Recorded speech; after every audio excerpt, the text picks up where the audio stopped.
ॐ पार्थाय प्रतिबोधितां भगवता नारायणेन स्वयं व्यासेन ग्रथितां पुराणमुनिना मध्ये महाभारतम् अद्वैतामृतवर्षिणीं भगवतीम् अष्टादशाध्यायिनीम् अम्ब त्वामनुसन्दधामि भगवद्गीते भवद्वेषिणीम् भगवद्गीते भवद्वेषिणीम्। गीता प्रियुలకు नमो नमः। పరమాత్మ స్వరూపులారా, ఆత్మబంధువులారా, 100 రోజుల్లో భగవద్గీత 700 శ్లోకాల పారాయణం, అభ్యాసం, అధ్యయనంలో ఈరోజు 27వ రోజు. 4వ అధ్యాయము జ్ఞానయోగంలోని 21వ శ్లోకం నుంచి మనం చెప్పుకుందాం. కర్మ అంటే దాని యథార్థ స్వరూపాన్ని మనం గతంలో తెలుసుకున్నాం.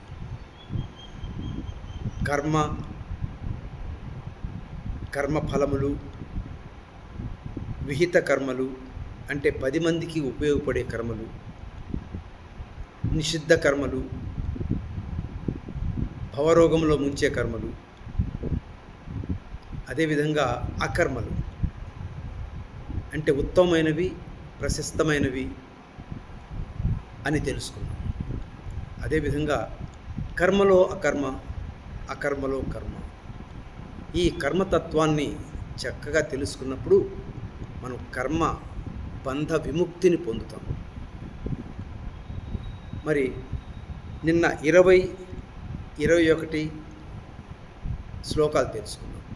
ఈ 20, 21, 22, 23వ శ్లోకాలలో పరమాత్మ వ్యక్తి యొక్క విహిత కర్మలలో అకర్మను ఎలా చూడాలి అంటే, విహిత కర్మలు ఆచరించినను అవి అంటకుండా ఎలా చూడాలనే విషయాన్ని పరమాత్మ చక్కగా 20వ శ్లోకంలో త్యక్త్వా కర్మ ఫలాసంగం నిత్యతృప్తో నిరాశ్రయ కర్మణ్యపి ప్రవృత్తోపి నైవ కించిత్ కరోతి సహ అంటే, వాస్తవముగా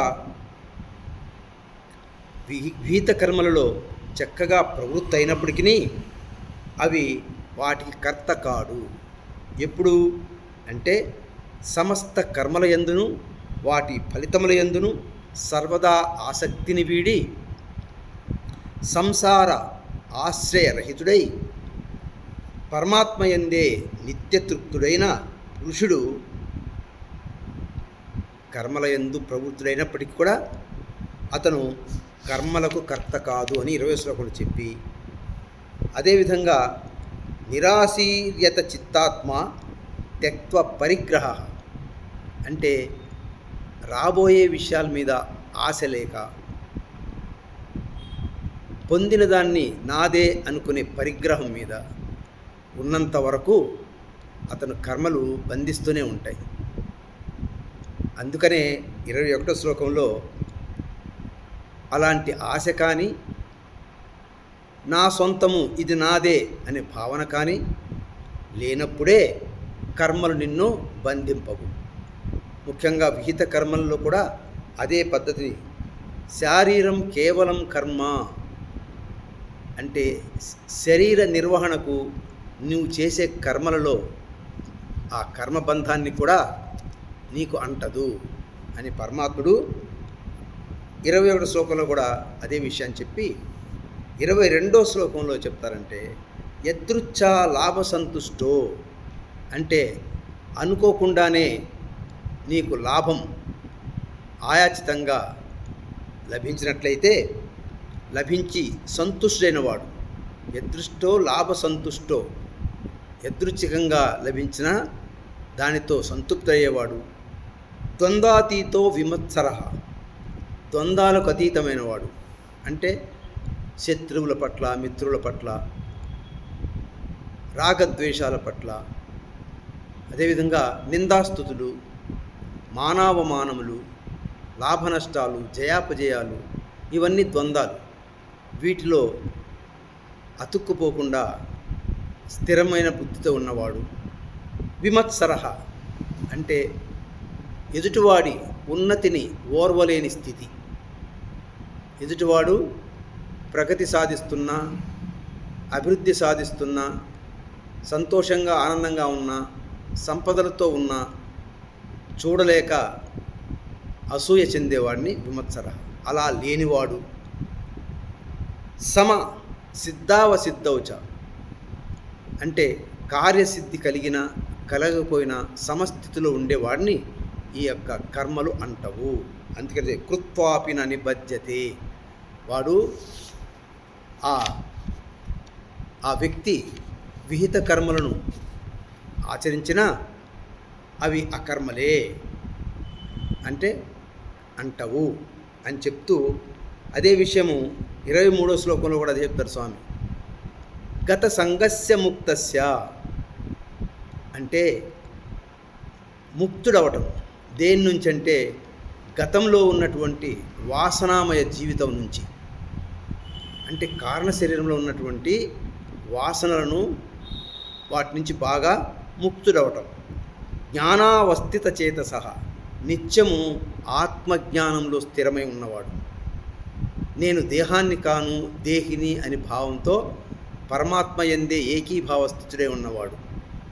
యజ్ఞయాచరతః కర్మ అంటే యజ్ఞ రూపంలో, యజ్ఞార్థం కర్మణోన్యత్ర లోకోయం కర్మబంధన అని చెప్పి మనకి కర్మయోగంలో ఒక శ్లోకం వచ్చింది.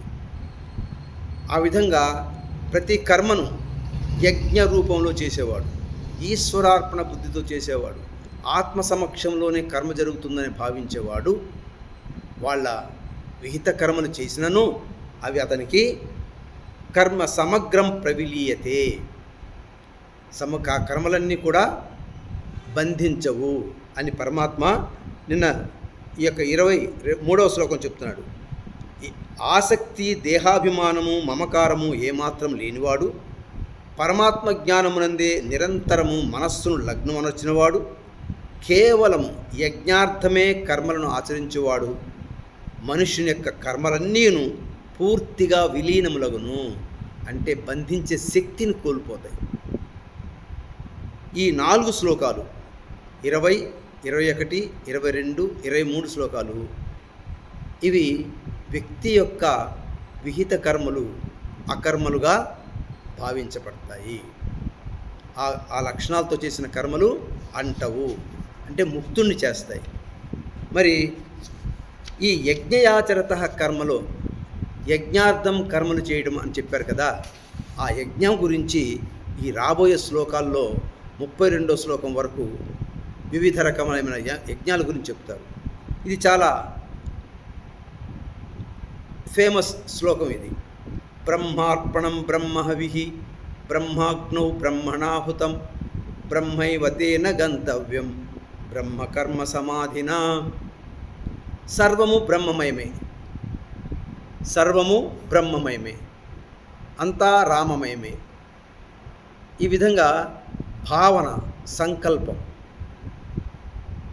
దాన్నే భగవద్గీతలో మన ఉత్తమ సాధన స్థితి ఏంటంటే ప్రపంచాన్నే పరమాత్మగా చూడటం. ఇక్కడ చిన్న ఉదాహరణ ఇచ్చారు, ఒక యజ్ఞాన్ని ఉదాహరణ తీసుకొని చెప్పారు. ఒక యజ్ఞం చేస్తున్నామంటే దాని యజ్ఞంలో అర్పించే ప్రతి వస్తువు, వాడే ప్రతి వస్తువు బ్రహ్మమయమే. అంటే గరిటెలు, గిన్నెలు, ఆ తర్వాత వాడే నెయ్యి, అన్నము, పెరుగు, పాలు అండి, సమిధలు, అక్షింతలు, ఇవన్నీ కూడా బ్రహ్మమే. అలాగే బ్రహ్మ ఈ యజ్ఞాన్ని ఆచరించేవాడు కూడా బ్రహ్మమే. దానిలో మంత్రాలు చదివే బ్రాహ్మణుడు కూడా బ్రహ్మమే. చివరిలో ఈ యజ్ఞ ఫలం కూడా సనాతన బ్రహ్మాన్ని పొందుతాడు అని చెప్పి సర్వము బ్రహ్మమయమే అనే భావనతో ఈ యొక్క శ్లోకం చక్కగా చెప్పబడింది. దాన్ని యజ్ఞ కార్యములందు ఉపయుక్తముగు శృవాది సాధనములు బ్రహ్మము, హోమము చేయబడు ద్రవ్యము బ్రహ్మము, అగ్నియు బ్రహ్మము, యజ్ఞమునాచరించు కర్తయు బ్రహ్మము, హవన క్రియయు బ్రహ్మము, ఈ బ్రహ్మకర్మయందు స్థితురయుండు యోగి ద్వారా పొందదగిన యజ్ఞ ఫలము కూడా బ్రహ్మమే. ఏది వదలదా, అంతా బ్రహ్మమయమే. అలాగే మనం కూడా ఈ ప్రపంచాన్ని చూసినప్పుడు ప్రతి వ్యక్తి బ్రహ్మమే, ప్రతి వస్తువు బ్రహ్మమే, ప్రతి దృశ్యం బ్రహ్మమే, అంతా బ్రహ్మమయమే. అలాంటప్పుడే మన ఆత్మ చక్కగా వికసించి ఆ పరమాత్మ స్థాయికి ఎదుగుతుంది, అహం బ్రహ్మస్మి స్థాయికి ఎదుగుతుంది. ఇది సాధనాపూర్వకంగా మనం నిత్యము అనుభూతి చెందాలి. ఇక యజ్ఞాల్లో వివిధమైనటువంటి రకాల యజ్ఞాలు చెప్పుకుంటూ వచ్చారు. దైవమే వాపరే యజ్ఞం అంటే దేవీ దేవతల్ని పూజించడం, ఆరాధించడం, అభిషేకించడం, ఏమండి ధూమ నైవేద్యాలతో అతన్ని ఆరాధించడం, ఇవన్నీ కూడా దైవమే వాపరే దైవయజ్ఞం అంటారు. ఈ దైవయజ్ఞము బ్రహ్మాగ్నం వపరే యజ్ఞం అంటే మనలో ఉండే జీవభావాన్ని ఆత్మలో ఆహుతి ఇవ్వడం. అర్థమైందండి? అంటే జీవభావం అంటే ఇంకా మన వాసనలు గుణాలు మనలో ఉన్నట్టే లెక్క. ఈ వాసనల్ని గుణాలని ఆత్మలో ఆహుతి ఇవ్వడం అనేది బ్రహ్మవాపరే యజ్ఞము, బ్రహ్మాగ్నం వపరే యజ్ఞం. ఇట్లా ఈ యజ్ఞముల ద్వారా మనం చక్కగా ఆత్మస్థితిని పొందగలము అని ఇక్కడ 2 యజ్ఞాలు మనం. కొందరు యోగులు దైవ పూజ రూపయజ్ఞమును చక్కగా అనుష్ఠింతురు. మంత్రాలతో, పూజలతో, సేవలతో, ఆరాధనలతో, అభిషేకాలతో, ధూప నైవేద్యాలతో ఏమండి అనేక రకమైనటువంటి తినుబండారాల నైవేద్యాలతో స్వామి దేవతల్ని తృప్తిపరుస్తూ ఉంటారు. అదేవిధంగా కొందరు యోగులు బ్రహ్మాగ్నియందు అంటే ఆత్మయందు, పరమాత్మ రూపాగ్నియందు అభేద దర్శన రూపయజ్ఞము ద్వారా ఆత్మరూపయజ్ఞమును ఆచరించు. అంటే ఆత్మలో ఈ అన్నీ కూడా మనోబుద్ధులు ఇంద్రియముల యొక్క రూపాల్ని ఆహుతి ఇవ్వడం. ఇకపోతే 26వ శ్లోకంలో రకాల ఇంద్రియాల గురించి చెప్తున్నారు. శ్రోత్రాది ఇంద్రియాన్యే సంయమాగ్నిషు జుహ్వతి అంటే మనకు పంచ జ్ఞానేంద్రియాలు ఉన్నాయి కదా, శబ్ద, మన కళ్ళు, చెవులు, ముక్కు, నాలుక, చర్మము. ఇవి ఈ ఇంద్రియాల యందు ఏమన్నాడు స్వామి, ఆ ఇంద్రియాలలో నిగ్రహం అనే అగ్నిలో ఆహుతి ఇవ్వడం అంటే ఇంద్రియ నిగ్రహం కలిగి ఉండడము అండి. మనం గాంధీ మహాత్మ చెప్పారు, చెడు అనకు, చెడు వినకు, చెడు కనకు అని ఉన్నాయి కదా, అవి ఇంద్రియ నిగ్రహములే. అలాంటి నిగ్రహం అనే అగ్నిలో ఆహుతి ఇవ్వడం. రెండోది వచ్చేసి శబ్దాదీని విషయాన్నే. ఇక ఈ ఇంద్రియాలు ఏం చేస్తాయి, ప్రపంచంలోకి వెళ్ళి అన్ని శబ్ద, స్పర్శ, రూప, రసగంధాలని సేకరిస్తూ ఉంటాయి.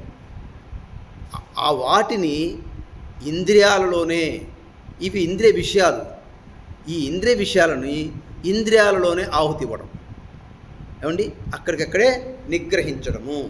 ఇది ఒక యజ్ఞం. కొందరు అలా చేస్తారు, కొందరు ఇలా చేస్తారు.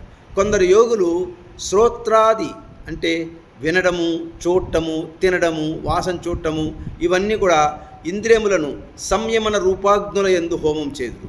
సంయమం అంటే నిగ్రహం, ధ్యానం చేయటము, ప్రాణాయామం చేయటము, ఏమంటే జపతపాలు చేయటము, ఇవన్నీ ఏంటి, నిగ్రహించడం. మరికొందరు యోగులు ఈ శబ్దాది విషయములను ఇంద్రియ రూపాగ్నముల యందు హవనము చేయటం. ఆ యొక్క శబ్ద, స్పర్శ, రూపరసాది గంధలను అంటే ప్రాపంచిక విషయాలను ఇంద్రియములందే నిగ్రహించడము అని ఈ యొక్క యజ్ఞాల గురించి చెప్పి, అంటే దీన్ని తాబేలు చెప్పడం జరిగింది కదా ఇంతకుముందు. తాబేలు ఏం చేస్తుంది? ఏదన్నా తన ప్రాణానికి హాని కలుగుతున్నప్పుడు తన ఇంద్రియాలను లోపలికి మడుచుకొని అది సురక్షితంగా ఉంటుంది. అలాగే మన ఆత్మకు, ఆత్మజ్ఞానానికి, స్థితప్రజ్ఞతకు, మన ఆధ్యాత్మిక స్థితికి భంగం వాటిల్లబోతుందని అనుకున్నప్పుడు ఇంద్రియములు సంహరించుకోవాలి. ఏమండి? అటువంటి యజ్ఞము. ఆ తర్వాత ఇంకా మనము 27వ శ్లోకం, సర్వేంద్రియాణి కర్మాణి ప్రాణకర్మాణి చాపరే ఆత్మ సంయమ యోగాగ్నౌ.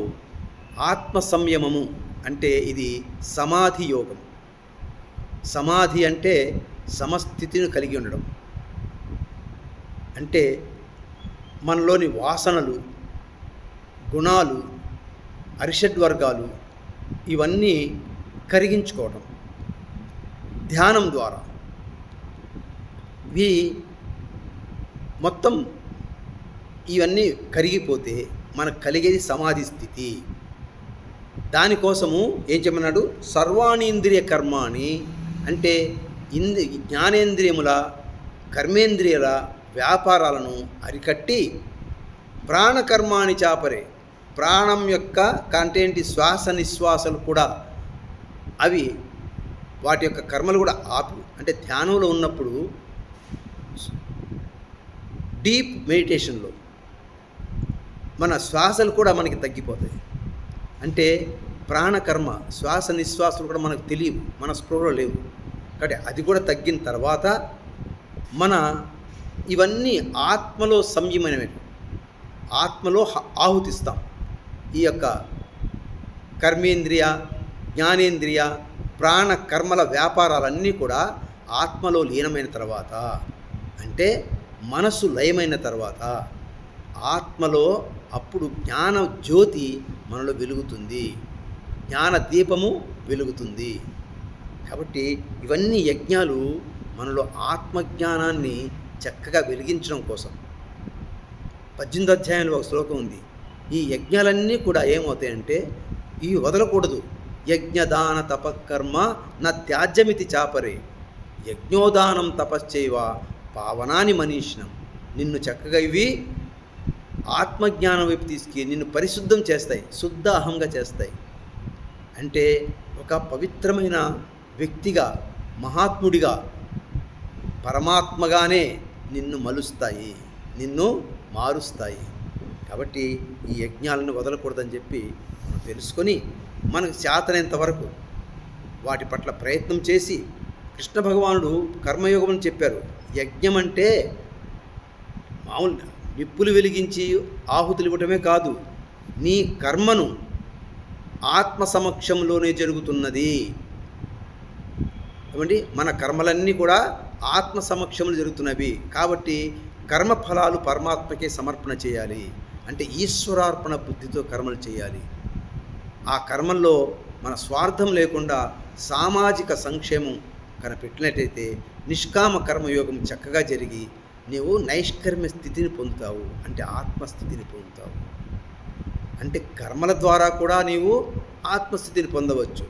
జ్ఞానం ద్వారా మాత్రమే కాదు, కర్మల ద్వారా కూడా పొందవచ్చని ఈ యజ్ఞాలు తెలియజేస్తూ మరి చక్కగా ఓం తత్సతిథి శ్రీమద్భగవద్గీతాసు ఉపనిషత్సు బ్రహ్మ విద్యాయాం యోగశాస్త్రే శ్రీకృష్ణార్జున సంవాదే జ్ఞానయోగో నామ చతుర్థోధ్యాయ.